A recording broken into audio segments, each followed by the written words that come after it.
Have you ever been hanging out with a friend and you ask him, so what did you do for spring break?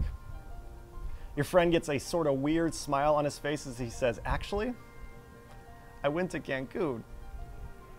Now, if this has happened to you, I'm going to guess that your next question was not, how were the art museums in Cancun? No, we don't ask this question because Cancun has a reputation, especially during spring break. Very few people go to Cancun to develop their moral character. Rather, thousands of spring breakers descend upon this beach to do and say whatever they want with zero accountability. These strangers figure that as long as they do whatever they want, it's okay because they won't face any repercussions because they'll never see these people again. 2,000 years ago, the Greeks had a city similar to Cancun. This city was Corinth. Now, Corinth was located in the middle of Greece, right between its two major land masses. Not only that, but it was also located in the middle of the Aegean Sea and the Ionian Sea. Because of this, several travelers from all over the globe would spend just a night or two in Cancun, or Corinth, and they would spend this night in Corinth, and they wouldn't worry about seeing each other ever again, so they would do or say whatever they wanted. Aelian, the 3rd century Greek writer, tells us that whenever a Corinthian was depicted on stage during a Greek play, that character was always drunk. Not only that, but the Greeks actually had a word, Corinthiazentai.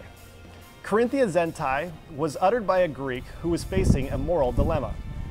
When choosing to act responsibly or irresponsibly, a Greek would utter the word Corinthiazentai and then choose the irresponsible behavior. In other words, Corinthiazentai was the YOLO of the ancient world. Holla. Furthermore, the Acropolis at Corinth, also known as Acrocorinth, occupied a large rock formation overlooking the isthmus. At the top of this Acropolis was the temple to Aphrodite, the goddess of love. Housed within its walls were 1,000 sacred priestesses who were in charge of the sacred duties of the temple. These sacred duties included pleasing parishioners to their sexual desires so that the parishioners could get rid of every sexual urge they had. Once free of these urges, the parishioners were then encouraged to go and worship the Aphrodite as a god, not as a human. At nighttime, these priestesses then descended upon the city and plied their trade on the streets of Corinth. In other words, Corinth became known as a city filled with debauchery, filth, and drunkenness. In 51 CE, the traveling teacher known as Paul the Apostle arrived in Corinth. He began to teach at the Jewish synagogue. He began to teach of Jesus Christ risen from the dead. But the problem was the religious people rejected him. Demoralized and discouraged, Paul began to pack his things to leave. It is at this moment that God gives a vision to Paul and says to Paul, "Do not be afraid, Paul, for I am here with you. Speak up, do not be silent. There will be no one here that will hurt you or lay a hand on you, because I have many people here in this city." Wait a second. God has people in Corinth? This was a bizarre concept. To give you an idea of how strange this might have sounded, imagine somebody coming up to you and saying, "I'm going to Cancun for a spiritual retreat." Or imagine somebody saying to you, "I'm going to Florida's South Beach because I hear they have a great school of divinity." No, this just didn't happen.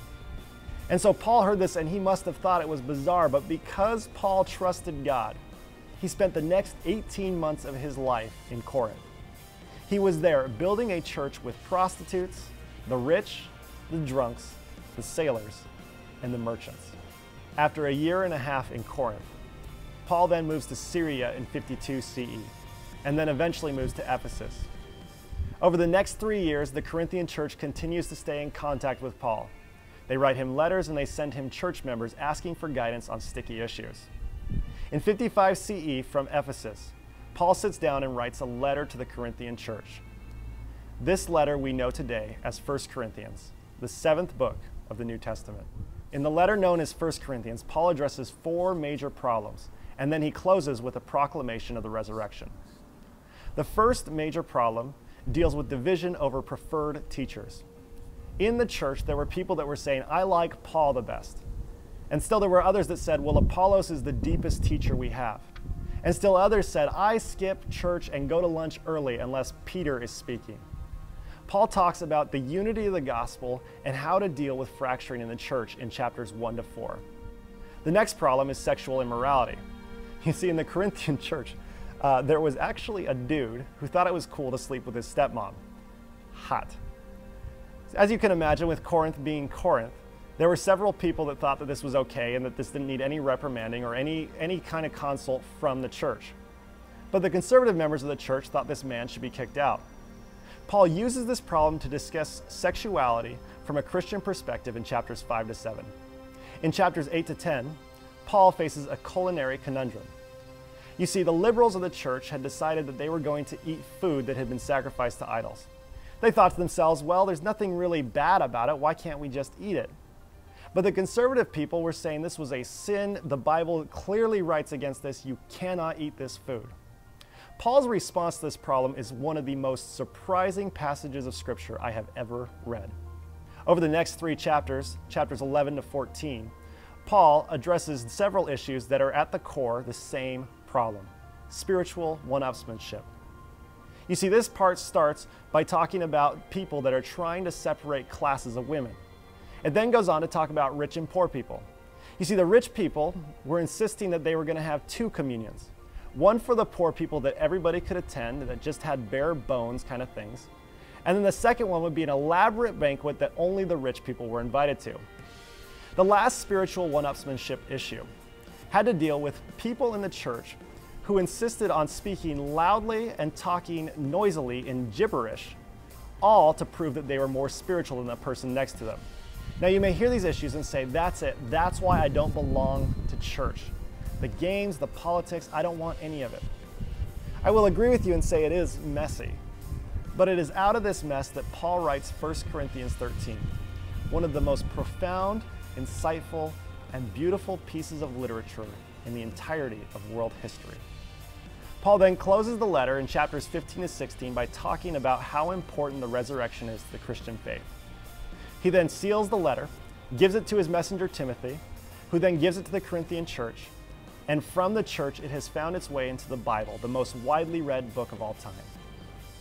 As you read 1 Corinthians, may I encourage you to remember one thing: it was not written for you.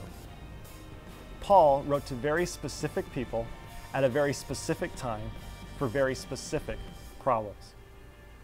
Paul did not write to people on the other side of the globe thousands of years after the fact.